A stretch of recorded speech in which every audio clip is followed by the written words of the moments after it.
ನಾವು ಹೊರಗಿನ ತರಿಸ್ಬೇಕು. ಹೀಗಾಗಿ ತುಟ್ಟಿ ಆಗ್ತದೆ ದಿನಕ್ಕೆ. ಯಾಕಂದ್ರೆ ಬರೋದು ಬಂದಾಗ ಇದು ಶುರುವಾದ ಇರಾನ್ ಮತ್ತು ಅಮೇರಿಕ ಮಧ್ಯದಲ್ಲ. ಇವೆಲ್ಲನೂ ಗಮನದಲ್ಲಿಟ್ಟುಕೊಂಡು ಇವತ್ತು ಏನಪ್ಪ ಅಂದ್ರೆ ರೈತರು ಎದ್ದು ನಿಂತಿದ್ದಾರೆ. ಅವ್ರ ಬದುಕು ಬೀದಿಗೆ ಬಂದದ.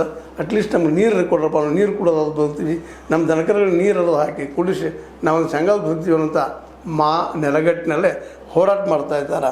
ಮುನವಳ್ಳಿಯಲ್ಲಿ ಆಗಿರ್ಬೋದು, ಅದೇ ಕಾಲಕ್ಕೆ ಹುಬ್ಬಳ್ಳಿಯಲ್ಲಿ ಅಂತ ಹೊರಗಡೆ ಜೋರ್ದಾರ್ ಅಂತ ಪಂಪ್ ಸೆಟ್ಟಿಗೆ ನಮ್ಗೆ 14 ಗಂಟೆ ಕೊಡ್ರಿ, 4 ಗಂಟೆ ಕೊಡ್ರಿ, 7 ಗಂಟೆ ಕೊಡ್ರಿ ಅನ್ನುವಂಥ ಮಾತುಗಳನ್ನ ಇಡ್ತಾ ಇದ್ದಾರೆ. ರಾತ್ರಿ ಸಿಂಗಲ್ ಫೇಸ್ ಕೊಡ್ರಿ, ಹಗಲಿ ಹೊತ್ತು ಡಬಲ್ ಫೇಸ್ ಕೊಡ್ರಿ ಅನ್ನೋವೆಲ್ಲ ಮಿನಿಮಮ್ ಇದು ಕರೆಂಟ್ ವಿದ್ಯುತ್ ಇಲಾಖೆ ಕೇಳುವಂಥದ್ದು.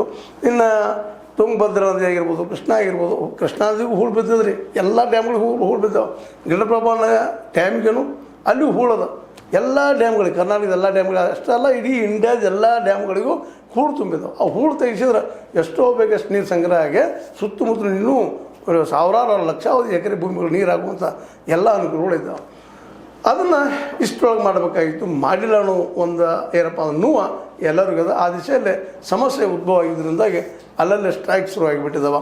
ಒಂದು ಕಡೆ ರೈತರದ್ದು, ಇನ್ನೊಂದು ಕಡೆ ನಿರುದ್ಯೋಗಿಗಳದ್ದು, ಮತ್ತೊಂದು ಕಡೆ ವಿದ್ಯಾರ್ಥಿ ಸರಿಯಾಗಿ ಎಕ್ಸಾಮ್ ನಡೀತಾ ಇಲ್ಲ ಅನ್ನೋದು. ಒಟ್ಟಾರೆಯಾಗಿ ಇಡೀ ದೇಶದ ತುಂಬ ಇವತ್ತು ಹಾಹಾಕಾರ ಇರ್ತದೆ, ನೋವುಗಳಿದ್ದಾವೆ, ತ್ರಾಸುಗಳಾಗ್ತಾಯಿದ್ದಾವೆ.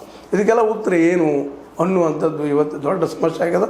ಅದೇನೋ ಆಗಲಿ, ಈ ದಿಶೆಯಲ್ಲಿ ಹೊಸದಾಗಿ ಬರುತ್ತಿರುವಂಥ ನಮ್ಮ ಗೌರ್ಮೆಂಟ್, ಕರ್ನಾಟಕ ಗೌರ್ಮೆಂಟ್, ಅದರಲ್ಲೂ ಡಿ.ಕೆ. ಶಿವಕುಮಾರ್ ಅವರು ಏನು ಮಾಡಬಲ್ಲರು, ರೈತರಿಗೆ ನಿರಂತರ ವಿದ್ಯುತ್ ಕೊಡ್ಲಿಕ್ಕೆ ಸಾಧ್ಯ ಇದನ್ನು.